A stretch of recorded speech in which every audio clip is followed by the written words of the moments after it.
항상 우리에게 말씀 주시고 우리에게 말씀하신 하나님을 찬양합니다. 오늘은 2021년 사순절의 첫 번째 날입니다.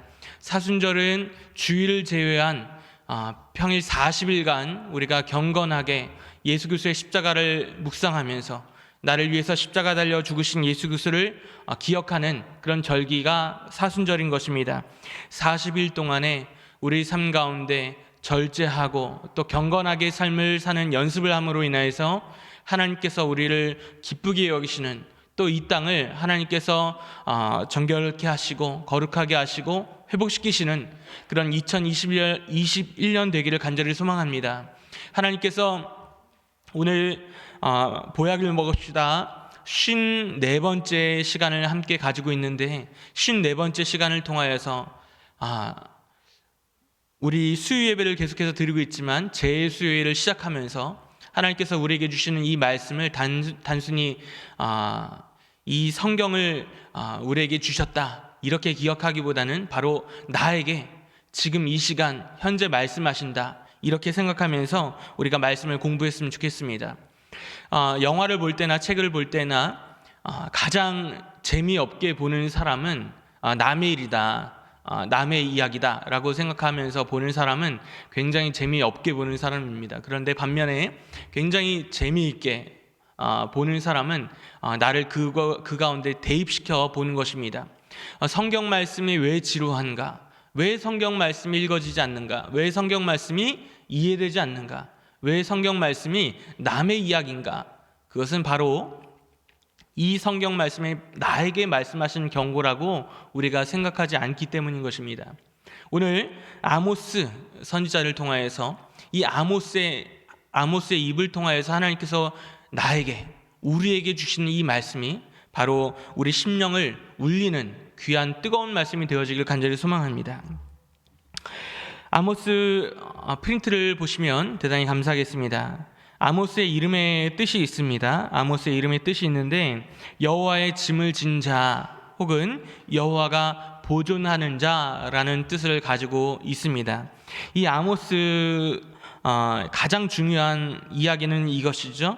정의를 물같이 공의를 마르지 않는 강같이 흐르게 할지라 이렇게 말씀하고 있습니다. 1번으로 넘어가 보도록 하겠습니다. 아모스에 대해서 제가 말씀을 드리도록 하겠습니다. 이 성경 학자마다 이야기가 다르긴 하지만 어떤 학자는 기원전 760년부터 65년부터 60년까지 혹은 67년부터 60년까지 혹은 60년부터 50년까지 사역했다 이렇게 보는 경우도 있습니다만은 우리가 이 사역에 대한 시기라고 하는 것을 우리가 선지자를 통하여서 우리가 바라볼 때 굉장히 많은 시기를 선지자로 사역했을 것이다 이렇게 판단하기도 합니다. 그렇지만 제가 연구했던 이것은 몇 년경부터 몇 년경 그 사이에 사역을 했을 것이다 라는 것이지 몇십 년 동안 사역을 했을 것이다가 아니에요. 언제부터 언제 그 사이에 사역을 했을 것이다 라고 이야기하는 거예요. 아시겠죠? 제가 그 다음에 나오게 될 텐데 이 아모스 선지자가 사역을 했던 시기는 고작 몇 달 혹은 몇 주에 지나지가 않아요.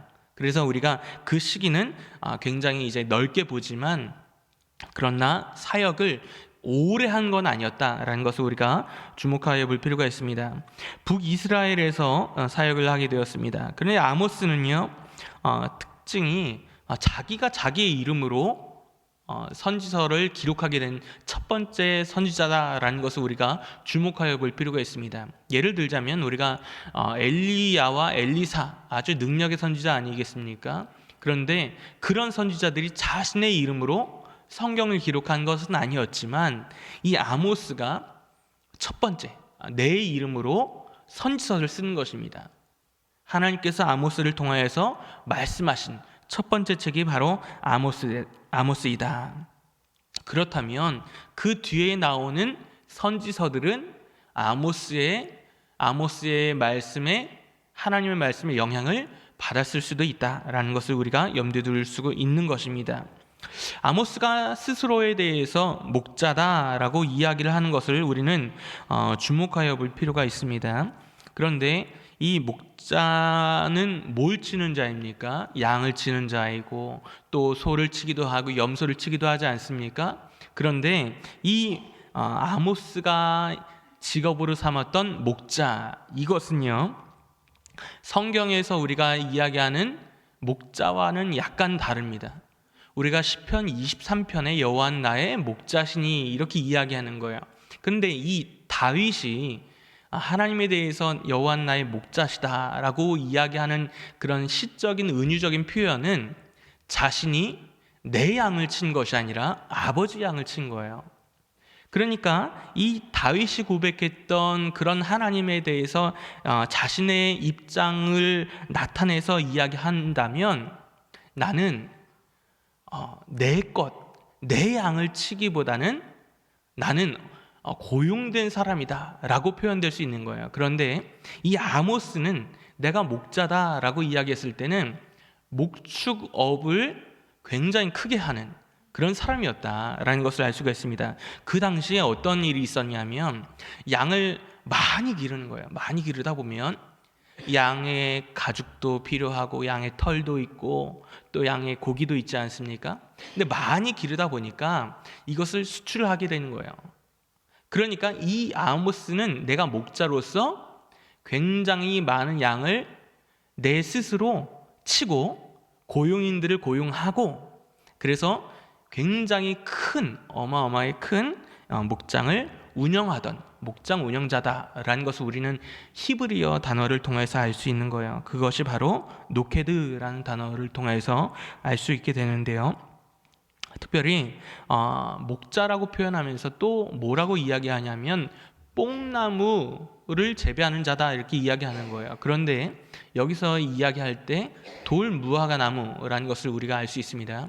그런데 돌무화과 나무가 이제 크게 자라게 되는데 이 돌무화과 나무가 어떤 사람이 먹는 것이냐면 서민들이 먹는 것이에요. 서민들이 먹는 것인데 이 돌무화과 나무가 서민들도 먹지만 이 제대로 식량 조달을 할 수 없었던 그런 서민들이 먹는다라고 한다면 이 돌무화과나무 열매를 동물들도 먹을 수 있다라는 것을 학자들은 이야기하는 거예요. 그러니까 이 내가 목축업자다, 동시에 내가 뽕나무를 재배하는 돌무화과나무를 재배하는 농부다라는 것은 서로 긴밀하게 연결되는 거예요.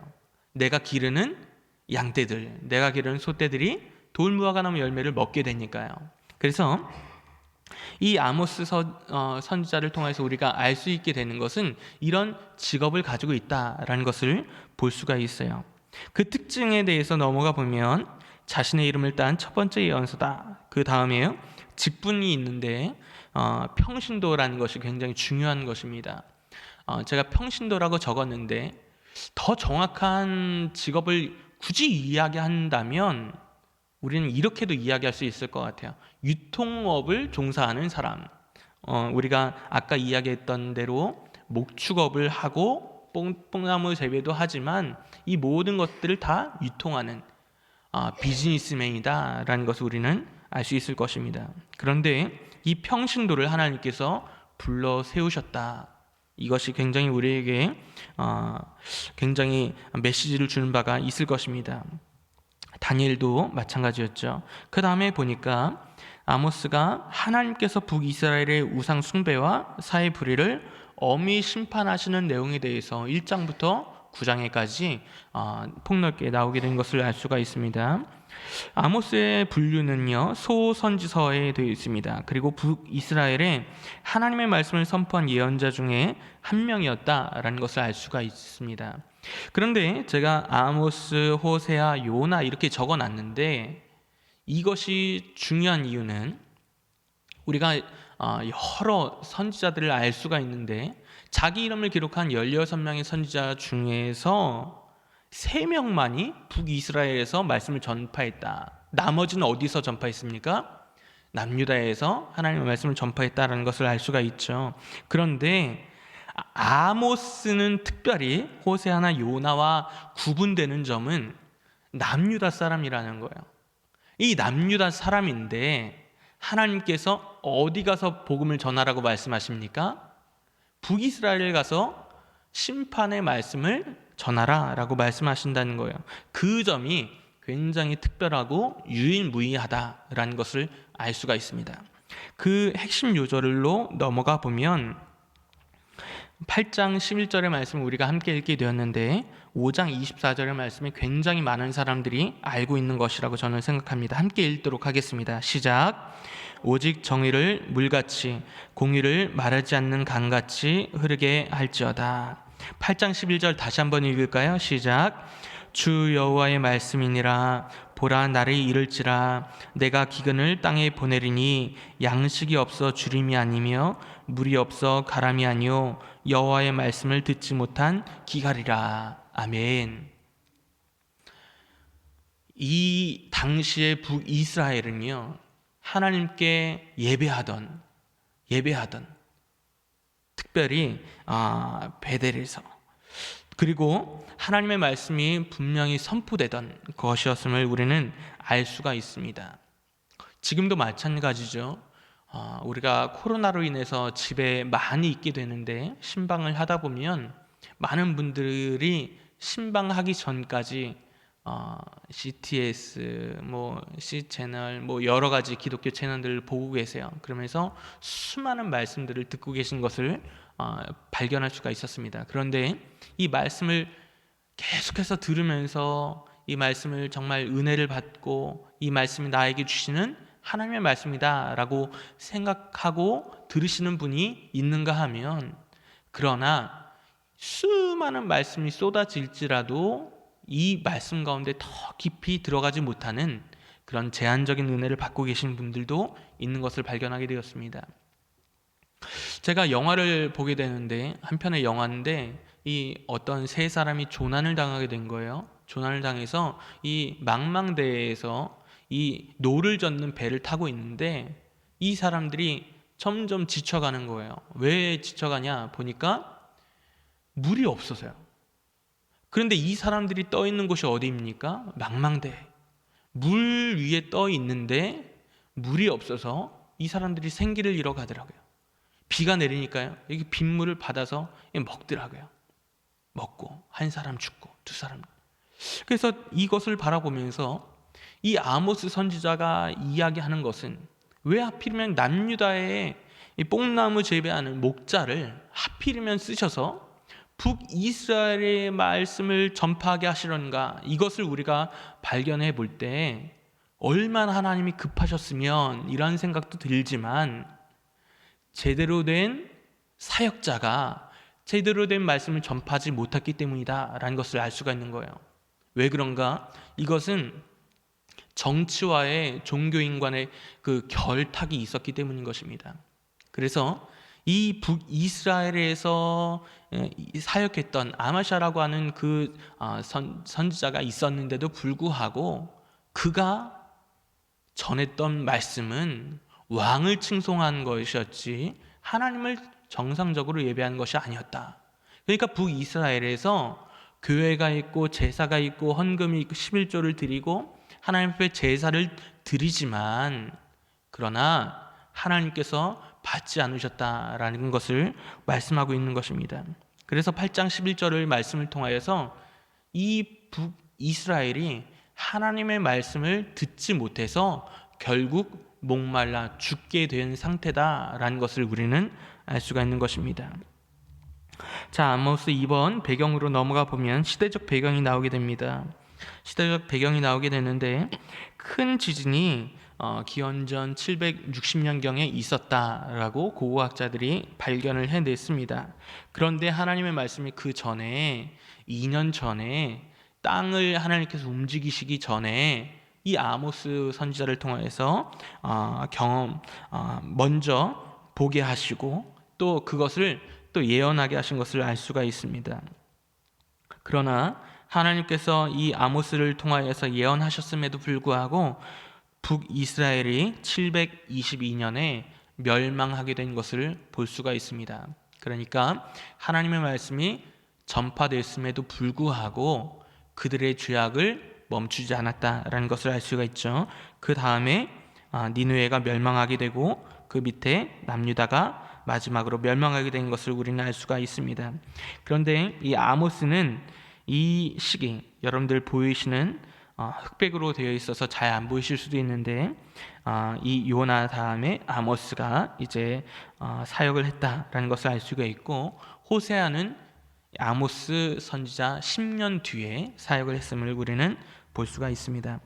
저자의 배경에서 우리가 보자면 남왕국 유다에 속한 드고아라는 곳이 있는데, 많은 사람들이 이 사람이 북이스라엘에서 사역을 했다면 북이스라엘의 드고아 사람이 아니냐 이렇게 이야기할 경우도 있는데, 그러나 이 많은 학자들을 통하여서 이 아모스는 남유다에 속했다라는 것을 우리는 알 수가 있고, 성경 본문을 통하여서도 넌 남유다나 가서 하나님의 말씀을 전파해라, 이런 아마샤와 이제 입씨름을 하는 장면들을 통하여서 이 아모스가 과연 남유다 출신이라는 것을 알 수가 있는 것입니다. 혼자 찾아갔죠. 혼자 찾아가서 몇 달 혹은 2, 3주가량을 사역을 했습니다. 그 밑으로 넘어가 봐서 아모스 장절에 대해서 함께 살펴보려고 합니다. 아모스 장절에 대해서 우리가 보자면 1장 1절로부터 2장 16절까지 서론이 이어지고, 그리고 이스라엘 그리고 이웃 나라들에 대한 심판에 대해서 하나님께서 말씀하신다는 것을 우리는 볼 수가 있습니다. 그 다음에 1장 1절부터 2절까지는 표제고, 1장 3절부터 2장 3절까지는 열방에 대한 심판이다라는 것을 우리는 볼 수가 있습니다. 그 다음에 2장 4절로부터 16절까지는 유다와 이스라엘에 대한 심판이다라는 것을 우리가 볼 수가 있습니다. 그 밑으로 좀 넘어가 보도록 할게요. 4번의 아모스서의 주 메시지에서 가로 넘어가 보면 제가 1장 3절로부터 2장 3절까지 되어지는 열방에 대한 심판에 대해서 이야기를 할 텐데, 이 하나님께서 유다와 이스라엘을 일으키기까지 6나라와 유다와 이스라엘 심판에 대해서 말씀하시는 것을 볼 수 있어요. 총 8개의 하나님께서 심판을 경고하고 계시다라는 것을 알 수가 있죠. 그럼 이방 민족과 유다와 이스라엘의 구분된 점은 무엇인가? 이건 뭐냐면, 하나님께서 유다와 이스라엘에게도 멸망에 대해서 말씀하시는데, 이방 나라들은 어떤 나라인가? 이방 나라들은 하나님께서 택한 민족들에 대한 방해와 압제와 핍박을 가져다 준 죄로 인해서 하나님께서 심판하셨다는 거예요. 하나님의 백성들을 하나님께서 보호하신다는 사실 여러분들 믿으십니까? 할렐루야, 아멘. 하나님께서는요, 이 이스라엘과 남유다에 대해서도 멸망에 대해서 심판을 경고하시지만, 그러나 중요한 것은 하나님께서 그것과는 별도로 하나님께서 택하신 자들에 대한 구원과 보호와 또 그것을 참 압제하는 자들에 대해서 결단코 심판을 보류하시지 않는다라는 것을 우리는 알 수 있는 것입니다. 그래서 이 하나님을 믿는 자들에 대한 안전, 우리가 이것을 엿볼 수 있는 것입니다. 그러면 열방에 대한 심판에 대해서 4번의 가에 보니까 이렇게 말씀하고 있는 거예요. 아모스의 이방 신탁은 이스라엘 주변의 7나라에 대해서 언급하고 있다, 이렇게 이야기하는 거예요. 그러니까 이 이스라엘 주변의 일곱 나라, 유다까지 포함해서 이제 이야기하는 것이죠.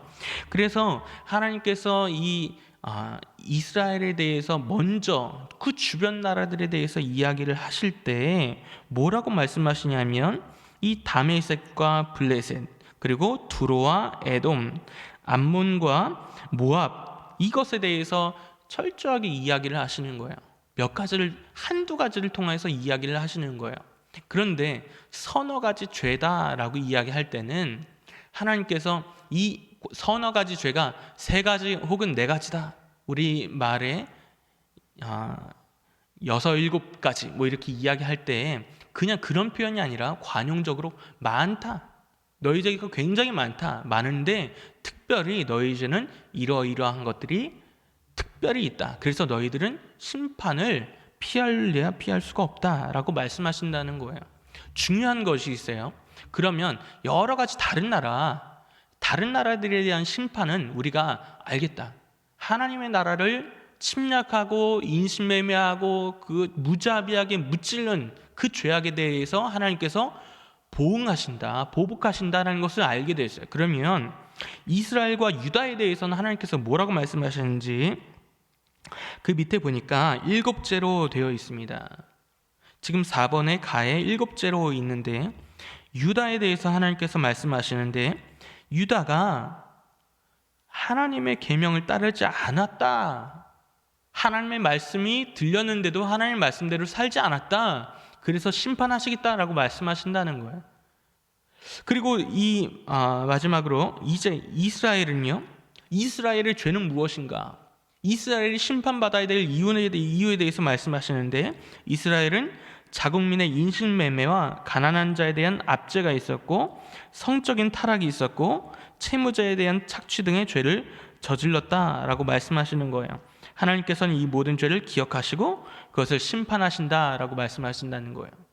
중요한 것은 아까 말씀드렸지만 이스라엘이 하나님을 완전히 떠났나, 말씀을 떠났나, 예배를 드리지 않았나, 그러면은 이해가 갈 텐데 예배는 예배대로 드리고 번제와 소제를 드리면서 11조를 드리면서도 하나님 앞에 제사를 드리면서도 그런데 이 사람들이 말씀은 교회에서만 지켰지만 실제의 삶은 그렇지 못했다라는 것을 우리가 볼 수 있는 것입니다. 이 당시에 이 남유다와 북이스라엘은요 그 강대국이 그 주위에 없었기 때문에 평안한 세월을 보내게 되었습니다. 왕이 교체될 때는 어떤 때 교체됐냐면 전쟁의 때 교체가 됐는데 전쟁 때 죽이거나 죽거나 이 둘 중에 하나인데 전쟁이 벌어지지 않게 되는 거예요. 그리고 전쟁하면 이기는 거예요. 그러니까 왕의 교체가 없어요. 평안해요. 그리고 북이스라엘이 통일왕국 때 다윗이 통일왕국에 있었을 때만큼 영토를 차지했던 거예요. 부유한 거예요. 부유하니까 이 나라 백성들이 잘 살게 된 거예요. 행복하게 살게 된 거예요. 그런데 이 마음이 어떻게 된가 하면 그렇게 되다 보니까 이 신전이 하나님을 위한 신전이 아니라 이방신을 함께 섬기는 그런 곳이 되어버렸다라는 것을 우리가 볼 수가 있는 것입니다. 그래서 이 나라가 잘 살게 되었는데 누가 잘 살게 되었냐 하면 원래 돈이 있던 사람들, 원래 가진 것이 있던 사람들은 잘 살게 되었지만 가진 것이 없던 사람들은 노예가 되어야만 하는 그 인신매매가 될 수밖에 없었던, 그리고 고리대금을 자기 동족들에게 베풀었던 사람들이었음을 볼 수가 있습니다. 그래서 우리가 아모스서를 통하여서 이 공의와 정의에 대해서 말씀하시는데 하나님께서 너희들에 대해서 드리는 예배를 받지 않겠다. 너희들이 하나님의 전으로 가는 것을 하나님께서 기뻐하시지 않는다. 오히려 하나님의 전에 가면 너희들은 죄를 지을 것이다. 이렇게 강력하게 말씀하고 있는 것을 아모스를 통해서 볼 수 있는 것입니다. 자, 위에 이 페이지 맨 위로 가서 나로 넘어가도록 하겠습니다. 나로 넘어가면 3장 1절로부터 6장 14절에 이르기까지 경고와 심판에 대해서 말씀하고 있는 것을 볼 수가 있습니다. 첫 번째로 3장 1절로부터 4장 3절까지 이스라엘에 대한 심판, 임할 심판에 대해서 말씀하시고요. 4장 4절로부터 13절까지 예배에 대해서 말씀하시고요. 깨닫지 못했다. 5장 1절부터 17절까지 죽은 나라 이스라엘에 대한 애가에 대해서 이야기를 하고 있고요. 5장 18절부터 6장 14절까지 심판 선언에 대해서 이야기를 하고 있습니다. 제가 여기서 중요하게 여겨야 될 것은 어떤 것이냐면 그 4번의 밑으로 넘어가 보면요. 하나님의 백성을 선택하심에 대해서 다시 한번 아모스를 통해서 말씀하시게 되는데 하나님께서 이 이스라엘 백성들을 택하셨어요. 그리고 다시 한번 사건을 통해서 이 구원한 것을 언급하시는 거예요. 그래서 하나님께서 전적으로 구원하시고 택한 민족이 이스라엘이다라는 것을 이야기하시면서 하나님께서 택한 민족, 정말 거룩한, 정말 귀한 민족이라는 것을 알고 있는데, 이 사람들이 스스로 생각할 때 우리는 택한 민족이기 때문에 어떠한 죄를 지을지라도, 우리는 어떠한 잘못을 저지를지라도 구원이 보장되어 있다, 안전이 보장되어 있다라고 생각하게 된 것입니다. 그러나 그것이 착각이다라고 말씀하시는 거예요. 왜냐하면 하나님께서 이 시내산 언약을 계속해서 이야기를 교차해서 보여주고 있는데, 너희들이 하나님의 말씀을 제대로 지키지 않았는데도 불구하고 하나님께서 너희를 보호하실 것이라고 생각하느냐, 너희를 구원하실 것이라고 생각하느냐, 너희가 하나님께 받은 율법을 지키지 않으면서도, 그리고 율법에 기록된 그 메시지를 알지 못하면서도 하나님께서 너희를 보호하실 것이라고 생각하느냐, 그것이 결코 아니다 라는 것을 우리에게 보여주시는 거예요. 그러면서 아모스가 주님의 백성들로 형성된 사회가 방종하다 보니까 얼마나 비윤리적인 일들이 횡행하는지, 그리고 얼마나 성적인 문제가 있는지, 그리고 하나님 앞에 11조를 드리고 소제를 드리고 번제를 드리는데 그 돈이 불의의 싹스로 났는지 안 났는지에 상관없이 하나님 앞에 드리는 것으로 만족한다면 그것은 하나님께서 받으시지 않는다라는 것을 우리에게 보여주시는 거예요. 그래서 이 아모스 선지자를 통해서 우리에게 주시는 말씀이 바로 형식적인 신앙생활이 얼마나 하나님께서 미워하시는가에 대해서 말씀하시는 거예요. 우리가 율법주의에 대해서 이제 경고하는 말씀을 많이 듣지 않습니까? 율법주의는 뭡니까? 율법이 이렇게 있으니까 율법 안에서 살아, 그러면 돼. 율법주의라는 것은 율법 안에서만 생활하면 그 나머지 삶은 괜찮다, 상관없다, 이렇게 잘못 해석되게 될 수 있는 여지가 남겨져 있는 것 아니겠습니까?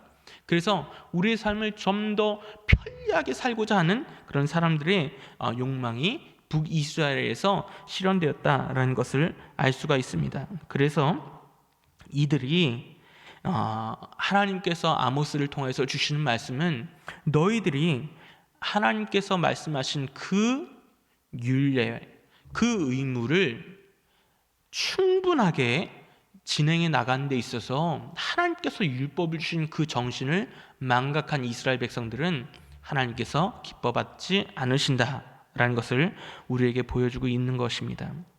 그 위로 다시 한번 다로 넘어가 보도록 하겠습니다. 3번에 다로 위로 넘어가 보면 7장 1절로부터 9장 15절까지 말씀이 나오게 됩니다. 이 종말에 대한 환상과 권면에 대해서 이야기하게 되고요. 7장 1절로부터 6절까지는 철회된 심판, 그리고 7장 7절부터 9장 10절까지 철회되지 않은 심판과 회복, 9장 11절부터 15절까지 회복된 이스라엘의 축복된 미래, 이렇게 제가 적어놨습니다. 그런데 이렇게만 보면 우리가 잘 알지 못할 것 같아요. 왜냐하면 이 7장 1절로부터 9장 15절에 이르기까지 이 환상이 5가지가 나오게 됩니다. 되는데 이 7장 1절로부터 3절까지, 그리고 4절로부터 6절까지, 그리고 7장 7절로부터 9절까지, 8장 1절로부터 3절, 9장 1절로부터 4절. 제가 이렇게 말씀드리는 것은 이 굉장히 범주가 좀 넓기 때문에 말씀만 드립니다. 그런데 제가 말씀드린 게 그거예요. 7장 1절부터 6절까지 제가 개요에 넣어놨는데, 철회된 심판, 이것은 뭐냐? 이 환상이 2개가 나오게 됩니다. 첫 번째 환상이 무엇인가 하면 7장 1절부터 3절까지 환상이 나오게 되는데, 첫 번째 환상이 메뚜기 환상입니다. 지금 코로나로 인해서 이제 곡물 가격이 뛰었다, 이렇게 이야기를 합니다. 그래서 코로나랑 곡물 가격이랑 무슨 상관이냐 그랬더니, 코로나로 이 농장에서 재배한 것들을 마음껏 유통하지 못해서 여기서는 농장에서는 상품을 납품하지 못해서 아주 다 버리게 되었고, 사람들은 이제 유통되는 것이 적으니까 유통 가격이 올라간다. 그리고 아프리카 등지에서는, 이제 중앙아시아에서는 메뚜기 떼가 이제 횡행한다, 이렇게 이야기하지 않습니까? 성경에서 말씀하신 메뚜기 떼라는 것은요, 모든 곡식들을 다 갉아먹는다, 식량이 없다라는 것을 말씀하고 있는 것입니다. 그런데 이 메뚜기 떼 환상에 대해서 말씀하시고, 그 다음에 7장 4절부터 6절에 이르기까지는 이 불에 대한 환상에 말씀하십니다. 불에 대한 환상.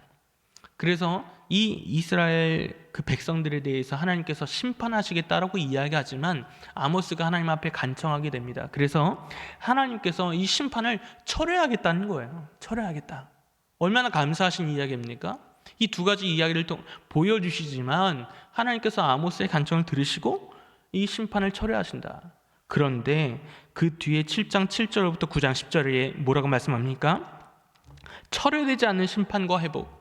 하나님께서 마음을 이제 돌이키시는 그런 장면들에 대해서 보여주고 있는데, 7장 7절부터 9절까지, 그리고 8장 1절부터 3절까지, 그리고 9장에 이르기까지 세 가지의 환상을 다시 한번 보여주시는데, 첫 번째, 두 번째 환상에 대해서는 하나님께서 내가 너를 심판하겠다라고 말씀하신다면, 심판하는 것을 내가 멈추겠다라고 말씀하신다면, 세 번째, 네 번째 환상은 이제 하나님께서 심판하겠다. 그런데 아모스가 그것에 대해서 설득을 당하는 장면이에요. 하나님, 이런 심판을 말씀하시는데 심판하실 수밖에 없겠군요. 설득을 당하는 거예요. 그 다음 메시지는 뭘까요? 하나님께서 이 땅을 심판하시니까 돌이켜라, 돌이켜라 이야기하는 거예요. 그러면 그 당시에 어땠나 보니까 하나님께서 세 번째 환상에 대해서 말씀하실 때 어떤 환상을 주시게 되냐면 이 다림줄 환상을 주시는 거예요. 다림줄 환상을 주시는데, 이 다림줄이라고 하는 것이 우리가 바라볼 때 이 납덩이를 떨어뜨리는 것, 그래서 이것이 기울었나 안 기울었나 이것을 우리가 보는 것이시지 않습니까? 그런데 히브리어로 이것을 자세히 보면요, 이 다림줄 환상의 이 쇠 혹은 납덩어리가 무기를 상징한다는 이야기입니다.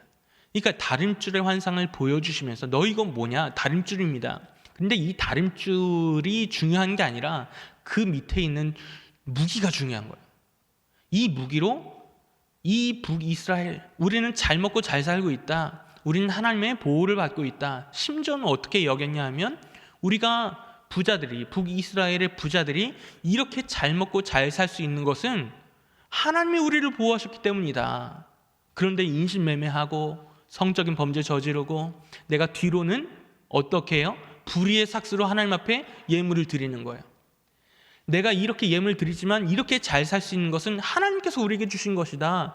이렇게 교만한 백성들에게 하나님께서 다림줄 환상이 완전히 다 부숴버리는, 모든 것들을 부숴버리는 환상을 보여주신다라고 우리에게 보여주신 거예요. 그 다음에 나오는 환상이 어떤 것이냐면 이 여름 실과에 대한 환상입니다. 우리가 생각할 때 늦은 비와 이른 비 이렇게 이야기를 하는데요, 이제 이스라엘의 기후는요, 좀 우리가 생각해 볼 필요가 있습니다. 어떤 거냐면 이 가을이 지나고 오는 비가 있어요. 우리는 늦은 비 아니겠습니까? 그런데 이스라엘의 이른 비는 11월부터 12월까지 이제 오는 비를 이른 비라고 이야기하고, 2월에서 3월까지 오는 비를 이제 늦은 비라고 이야기를 한다는 것입니다. 그리고 이스라엘의 이제 우기에 대해서 이야기하자면 11월부터 3월까지가 우기고, 그리고 5월부터 9월까지는 건기다. 이것을 우리가 염두에 둘 필요가 있는 거예요. 그러면 이 하나님께서 여름 실과의 환상을 주시는 이유가 뭐냐 하면, 여름 실과 환상을 주심으로 인해서 이제 여름에 추수하게 되었다. 이제 우리랑 기후가 다르니까 추수하게 되었다. 그럼 추수하면 어떻게 되죠? 사람들이 기뻐하고 즐거워하고 파티하고, 마치 우리가 추수감사절 예배를 초라하게 드리지 않잖아요. 가장 풍성하게, 가장 좋은 것은 하나님께서 우리에게 가장 좋은 것을 주셨구나. 그런데 추수감사할 때 오히려 하나님께서 이 북이스라엘에게 완전히 이 파티를 엉망으로 만드시는, 너희가 사실 제삿날이야, 이렇게 말씀하신다는 거예요. 그러니까 완전히 반전을 보여주시는 거예요. 이 북이스라엘 사람들이 지어놓은 모든 것들이 파괴되고 불로 타게 되고, 그리고 추수했던 그 날에 심판당한다, 멸망당한다, 이렇게 보여주신 것입니다. 마지막 이제 환상에 대해서 우리에게 보여주시는 것은, 이 환상이 누구도 피할 수 없는 심판이다라고 말씀하신다는 거예요. 갈멜산에 대해서 이제 9장 1절로부터 이제 4절에 이르기까지 이제 나오게 되는데, 갈멜산 이야기를 하면 누가 떠오르는지 아십니까? 엘리야가 떠오르죠. 그런데 이 바알과 아세라 선지자들과 혼자 싸웠던 이 엘리야가 떠오르게 되는데요. 이 갈멜산이 해발고도 600m 정도 됩니다. 그런데 갈멜산 위로 가면요, 갈멜산에서도 너희가 피할 수가 없다, 이렇게 말씀하시는데, 피할 수 없는 이유는 무엇입니까? 갈멜산 꼭대기에 보니까 600m 위에 이 도적대들이 2,000개나 되는 굴을 파놓았다는 거예요. 그러니까 피할 데가 굉장히 많다. 그런데 하나님께서 갈멜산 꼭대기에 올라가도 너희가 그 진노를 피할 수가 없다라고 말씀하시면서, 이 하나님께서 예정된 그 심판과 진노가 결코 이 모든 사람을 향한 것이고, 그리고 너희가 결코 피할 수 없다라는 것을 우리에게 보여주신 거예요. 그럼 그것으로 끝나면 얼마나 절망적인 이야기가 되겠습니까? 제가 아모스가 정말 말씀대로 됐더라, 북이스라엘이 멸망되게 되었더라, 이렇게 끝나면 얼마나 허무하겠습니까? 그런데 아모스에서 계속해서 반복적으로 말씀하시는 것이 무엇인가 하면, 너희가 돌이키라, 너희가 여호와를 찾으라, 말씀으로 돌이키라 말씀하시는 거예요. 이 이야기는 뭐냐면, 하나님께서 마지막에 이제 9장 11절로부터 15절까지 회복된 이스라엘의 축복된 미래에 대해서 말씀한다고 이야기하는데, 이것은 완전히 하나님께서 이스라엘을 새롭게 하시겠다, 그리고 다윗의 무너진 장막을 일으키시겠다 말씀하신다는 거예요. 하나님께서 아모스를 통해서 우리에게 주시는 것이 바로 이것입니다. 내가 교회 생활을 잘 하면서, 그리고 내가 유복한 삶을 살면서 하나님께서 나에게 신앙 생활을 성실하게 했던 것에 대한 대가를 이렇게 이 땅에서 보응을 해주시는구나, 내가 이렇게 안락한 삶을 살게 해주시는구나 라고 우리가 착각할 수 있다는 거예요. 그런데 말씀으로 돌이키라 말씀하시는 거예요.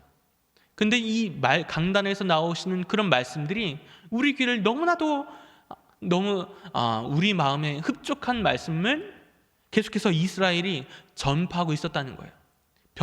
이 북이스라엘 사람들이 계속해서 병들게 되는 것입니다. 그런데 말씀에 대해서 병들게 되니까 이 사람들이 어떻게 되는가? 4번에 다 해보니까 정의와 공평의 실현, 이렇게 되어 있는데, 온 세상의 창조주신 여호와가 특별히 사랑하는 백성이라 할지라도 하나님께서 주신 비전에 따라 정의롭고 공평한 공동체를 이루어 살지 못하면 하나님의 심판을 받아 멸망할 것이다.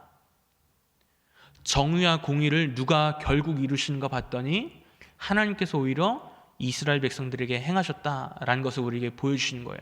왜냐? 하나님께서는 원래부터 정의와 공의의 하나님이시기 때문에. 말씀을 정리합니다. 아모스를 우리가 왜 봐야 되는가? 아모스를 통해서 우리에게 주시는 하나님의 말씀이 무엇인가? 우리가 종교적인 삶, 우리가 종교적인 색을 띠는 삶을 산다고 할지라도 우리 삶 가운데 교회에 있을 때나 세상에 있을 때나 우리가 그리스도인이라면, 예수님의 제자라면 우리가 말씀에 의거한 삶을 살아야 된다. 그리고 우리 스스로가 사회 정의와 공의를 부르짖고 그것을 추구해야 되지만, 나는 하나님 앞에서 다른 사람에게 있어서 압제한 일은 없는가? 하나님의 전에 예배 드리는 데 있어서 내가 그릇되게 예배한 적은 없는가? 형식적인 신앙생활을 한 적은 없는가? 내가 과연 정의를 기뻐했는가?